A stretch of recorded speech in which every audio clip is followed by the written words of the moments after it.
I was saying, y'all, it's your boy Rico from Street Scores, and man, what I just saw on the internet, man, it scared me. I'm not gonna lie. Today, we're looking at a lot of contract stuff. First of all, the Washington Commanders have signed 9 players. I want to take a look at those 9 players and why we signed them to those future contracts. Are any of them actually possibly some serious contributors? Or are they just practice squad guys that we're just trying to hang on to throughout the offseason? But most importantly, we're here to look at how experts predict Commanders free agents' future contracts.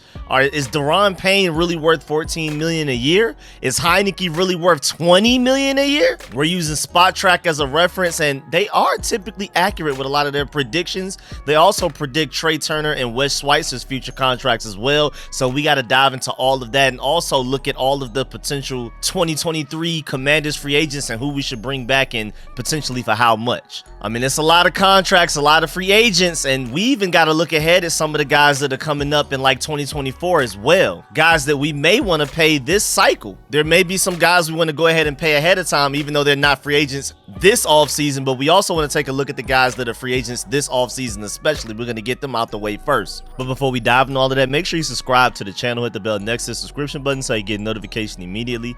And every time I release an informative and opinionated video just like this one, make sure you pull up. Even though the Commanders season is over, Street Scores is not over. If anything, I do my best work in the offseason. Y'all already know I'm working on a video to do a big cap space update for the Commanders and how we can get more, who we can cut, and how much money we would get back for cutting those guys. Of course, I have a free agency wish list that I'm coming out with. I'm coming out with mock drafts. I'm working on some draft stuff like my top 5 players at each position group, all of that type of stuff. So make sure y'all stay tuned for all of that, man. Y'all know Street Scores in the off season is the best Street Scores, man. So I'm really excited. I've already been doing a lot of film sessions and watching guys in college, so I'm gonna start doing some film sessions as well for some of the guys that we may potentially draft like Joey Porter or Anthony Richardson. Stay tuned for all of that, man. And without further ado, let's get it.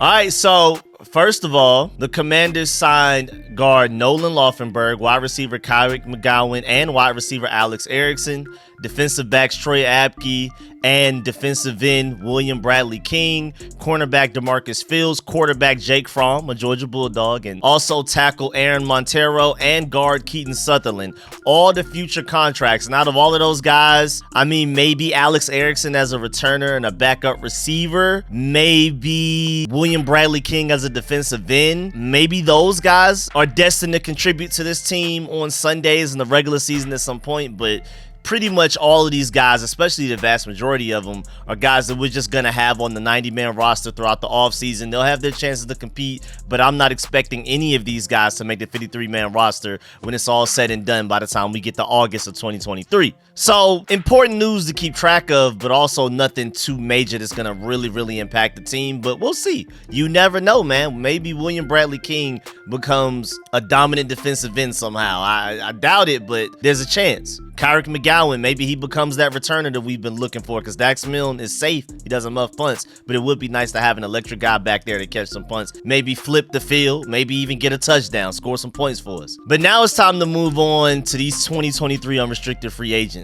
Well, mainly unrestricted free agents. There's a couple of restricted, but I'm mostly here for the unrestricted free agents, most notably Deron Payne, Taylor Heinicke, Wes Schweitzer, and Trey Turner. I'm pretty sure most of y'all are here, though, for Deron Payne and Taylor Heinicke, so we're going to get those out the way right now. We're going to talk about everybody else afterwards. Well, right now, according to Spot Track and their expert analysis and the algorithms that they have going on, just in comparison to guys as far as like production level, with their ages, and how much money they got in recent contracts, that's how they do this. They're not just coming up with these numbers out of nowhere. There's real math behind this, real historical context to this. They're comparing them to Javon Hargrave, Larry Ogunjobi, Jonathan Allen, and DJ Reader. And again, they're comparing their ages when they signed, the average age when signed, their average salary, how many years, the overall value of the contract. So it's production is mixed with all of that. All of those calculations go into, they feel like he's going to eventually end up getting around $14.2 million on average for every year of his contract. They feel like he should be able to get a 5-year, $71 million contract and become the 8th highest paid defensive tackle and the 127th highest paid player, period. Right now, he's only the 40th highest paid defensive tackle and the 486th highest paid NFL player, period, only making $3.6 million per year in his current salary. So that's huge, man. Going from the 40th paid defensive tackle to the 8th is huge. Who knows? I mean, I was expecting to see something around 15 million at least, maybe even 20 million per year. So this is great news for me. I say you go ahead and pay Deron Payne that 14.2 million today if he's willing to take that right now. I expect to hear tomorrow that Deron Payne has signed a 5-year contract extension with this team if he's really going for that. And again, Spot Track historically, they're not always right, but they're a really good reference and they're usually somewhere in the ballpark. And if they say somewhere around 14.2 million, I'm happy to get him for 16 million. Again, I was prepared that maybe he would ask for 20 million per year, so that would be a steal in my opinion, man. So go ahead and get that done, Commanders, right now. Deron Payne led our team in sacks this year, and he just balled out, man. I mean, granted, it was a contract year, and maybe he balled out like that because he was trying to get his money. But hopefully, just like Jonathan Allen, just like Terry McLaurin, we gave them big-time money. We gave them the money that they wanted, and they only got better. Hopefully, Deron Payne does the same thing, because then if he does, I'm expecting 12 or more sacks next year. But yeah, man, 14.2 million per year for Deron Payne is a steal. And I'm going to do an entire video breaking down our cap space currently going into the 2023 offseason and how much we have to spend and how we can get more. But just first of all, Carson Wentz alone, 26 million that he's taking up next year. Cut him, you're getting an additional 26 million on top of what we already have. You can give Deron Payne 15 million of that 26 million and keep it pushing, right? In my opinion. Now to Taylor Heinicke, and this is the crazy part. This is the really bad one. Right now, Taylor Heinicke is making an average of $2.375 million per year, and he's the 46th highest paid quarterback. Spot Track feels like he should end up getting a $19.8 million per year deal, 3 years, almost 60 million, and become the 15th highest paid quarterback. And Taylor Heinicke is not the 15th best quarterback in the NFL. And I know you're supposed to reset the market and get paid better than you actually are as far as rankings go, but Taylor Heinicke, 15th highest paid quarterback, is not okay. And we definitely would not be giving him that. Only thing I'm willing to give him is the contract he just got out of, where he was making an average of about $2.375 million per year, max $3 million per year as a backup for me.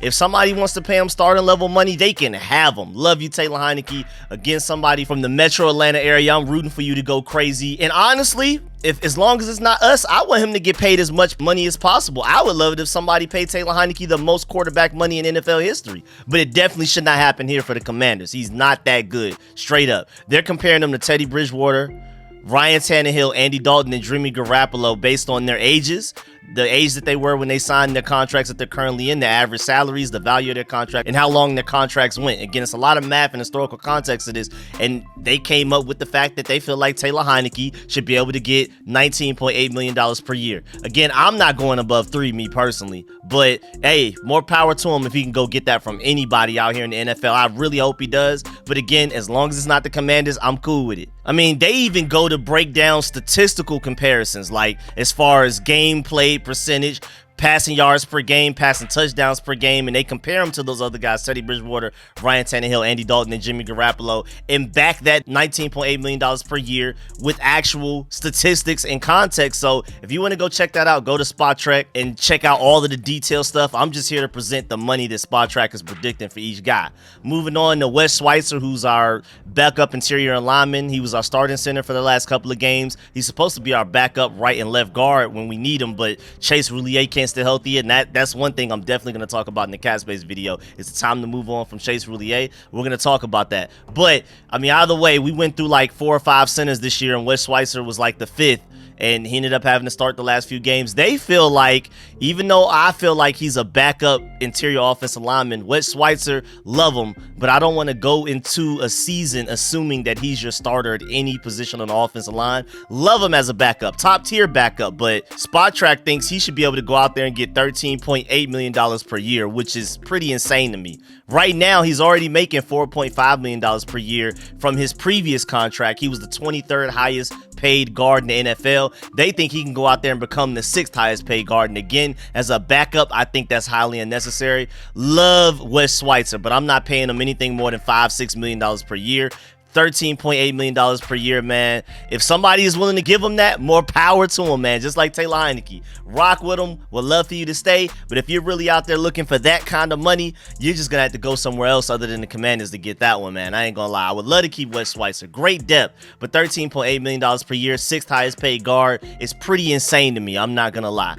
And they're comparing him to Brandon Sheriff, Joel Bitonio, Joe Thuney, and Wyatt Teller. Those are the guys they're comparing them to, again, with all of the different reasons why they feel like $13.8 million per year makes sense for him. And then Trey Turner, they have him going from the 35th highest paid guard with his current contract of $3 million per year. They estimate that he'll get $2.6 million per year, which is even less than what he was already making this year with us on his 1-year contract, and actually go down a rank, going from the 35th highest paid guard to the 36th. And that makes sense if we bring him back, which I think is a pretty big if. But I'm cool with him being a backup guy that could step in if we need him to. But we better not go into 2023 with Trey Turner as the starting right guard, left guard, any guard. As depth, cool. Keep him around during training camp, we'll see. But when we start to get to that 53-man roster, I don't know about him, man. I definitely want to draft offensive linemen. I also want to go heavy offensive line in free agency. And honestly, in my opinion, Samuel Cosmi is better at guard than tackle. So we need to figure out what we're going to do at right tackle in the offseason. Go crazy. Again, and free agency, if you're missing free agency, go offensive lineman, and specifically right tackle early in the draft, in my opinion. I think Samuel Cosmi should be guard. Wes Schweitzer should be his backup, the interior offensive lineman, backup center, backup left guard, all of that. Trey Turner, if he finds a way to make the roster at the end, that's cool. I think Chris Paul, the way he played last night against the Cowboys, he was one of our better players, let alone one of our better offensive linemen on the field that day. I think he's ready to start. So I think Chris Paul, left guard, Samuel Cosmi, right guard, and then maybe Trey Turner or Andrew Norwell is depth, but Wes Schweitzer, if he's willing to sign for cheaper than what Spotrac thinks, he should be your premier depth because he can play right guard, left guard, and center. Trey Turner and Andrew Norwell can only play their respective guard positions, so Wes Schweitzer is a priority over those two guys in my opinion, but Trey Turner wants to find a way to stick around for less money than what he just got even last year. I'm cool with that, but he's definitely not a priority, for sure, for me. Definitely not a priority, should not be a priority for the Commanders. And then let's take a look at the other free agents for the Commanders in this free agency cycle, the 2023 free agency. You also have Cam Sims, who I think if we bring him back, he'll be very cheap, so I'm not worried about that. Joey Sly, I mean, I thought he was safe to be our franchise kicker until that game against the Cowboys. Now by the end, he made a couple of kicks, he made his extra points, but I don't know, man. I'm a little nervous about him, but we'll probably re-sign him for very cheap, not worried about that. Same thing with F.A. Abada. Tyler Larson as a backup center. David Mayo is a super duper backup linebacker. Honestly, David Mayo and John Bostic, who are both unrestricted free agents, don't even bring them back. If you're going to bring anybody back, maybe David Mayo is super depth, but after what I saw from Khaleke Hudson in that last game, I'm hoping it's Jamin Davis, Cole Holcomb, and Khaleke Hudson as your 3 linebackers, and I still want to draft a linebacker in the first 3 rounds to add to that. So I really hope that we're in a situation where David Mayo and John Bostic don't even make the 53-man roster. Please, please, please, I hope we don't do that. David Mayo, maybe during training camp when we still have 90 guys, but John Bostic, I don't want him anywhere near the team. Go ahead and ship him off somewhere else. Let him go. Jonathan Williams as a running back, pretty cool. Sign him back to really cheap. Nick Martin, nah, you can go, my boy. Khaleke Hudson, restricted free agent. I'm pretty sure we're going to re-sign him for very cheap. That game that he had last night against the Cowboys was a big step towards his development. Now, granted, by now you should have developed. He's 25 years old. He's getting out of his rookie contract and everything, so it's about time. But he's still relatively young, and what I saw against that Cowboys game has me optimistic about him as a player. So re-sign him. He's a restricted free agent, so we can re-sign him to very cheap because of that alone. Re-sign him for cheap and let him go ball out. Mila Eifler, restricted free agent as well. We'll probably bring him back for very cheap. Jeremy Reeves, I mean, just made the Pro Bowl. The Pro Bowl as the NFC special teams player, like the guy, the #1 guy. You got to bring him back. He's an unrestricted free agent. Bring him back. Do whatever you got to do. And even on defense, I think it was the 49ers game where he was making plays. You just got to bring him back even as a safety, as a depth piece. Jeremy Reeves should be on this team. Eli Wolf, another Georgia Bulldog. Don't love him, so I mean we can move on from that. Cole Holcomb is really interesting, man. All of these injuries, especially this year with all of the injuries that he dealt with, he barely played, but he's a huge part of this defense. I'm hoping we can sign him to something very cheap. I'm thinking that we probably can and we probably should. And then Rashad Wildgoose as well. We'll see. He's a restricted free agent as well. Probably bring him back for very cheap. But my priorities are Deron Payne for that $14.2 million per year if that's possible. Taylor Heinicke only if he's willing to accept $3 million per year or less. Wes Schweitzer $6 million per year or less. Trey Turner less than even what he got this year, which was $3 million. And then Cole Holcomb, man, I'm not exactly sure of a number that I want from him. I don't want to pay him too much, but I do want to bring Cole Holcomb back. And even with Cole Holcomb, Jamin Davis, and Khalid Hudson, like I said, I still want to go linebacker within the first 3 rounds of the draft. Again, we don't necessarily have a 3rd round pick like that's our own right now, but we're going to get a 3rd round compensatory pick for Brandon Sheriff, and that's another video I'm going to do breaking down our draft picks and why we have the draft picks that we have and all of that, so stay tuned for that as well. And then moving on before we get up out of here, just to look further into the future, because maybe we want to sign these guys long term before we even finish the 2023 season. As far as our 2024 free agents go, you have Curtis Samuel, Kendall Fuller, Chase Young, Bobby McCain, J.D. McKissick, Cornelius Lucas, Montez Sweat, Antonio Gibson, Sadiq Charles, Cameron Curl, James Smith-Williams, Casey Suhill, Dejon Harris, and Alex Akingbulu.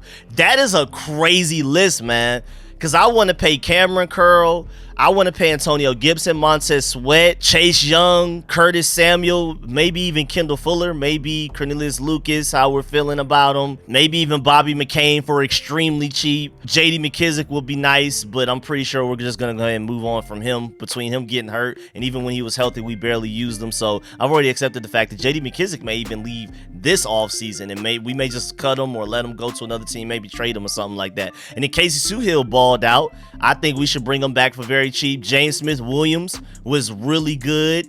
I mean, especially as technically like a backup that was starting in place of Chase Young. He had his moments. He wasn't excellent, wasn't perfect, but he was pretty good for what we needed him to do. And oh, they already have a market value for Montez Sweat. Let's check that out. What's the market value for Montez Sweat real quick? Ooh, they're predicting $17.3 million per year, and they're comparing them to Trey Hendrickson, Leonard Williams, Yannick Ngakoue, and Carl Lawson. That's really interesting. There's some comparisons, some guys to put him up against as far as his contract projection and things like that. That's really interesting. That's crazy that they already did his in 2024, and they haven't even done a lot of the guys in 2023 yet. Really interesting. But just to give y'all a heads up on some of the guys that we may want to look at signing even before the end of the 2023 season. They're 2024 free agents, but we may want to take a look at probably trying to sign some of these guys a little bit earlier, because maybe we can get a little bit of a discount as far as the Commanders go. But yeah, man, that's the end of this video. Please get in the comment section. Let me know how you feel about everything discussed in this video. Please leave a like on this video if you liked it, if you learned anything. Let me know how you feel about these contracts, especially Deron Payne and Taylor Heinicke and everybody that was mentioned in this video, the 2023 free agents and the 2024 free agents, man. Make sure y'all stay tuned for all of the content. Like I said, I have so many videos I got to do. I really should be making about 2 or 3 a day. I have so much content. But yeah, man, I appreciate y'all. Especially shouts out to all of my sponsors, my Pro Bowl sponsors whose name you see scrolling on the screen right now. Please leave a like on this video if you liked it, if you learned anything. Catch y'all later. I'm out.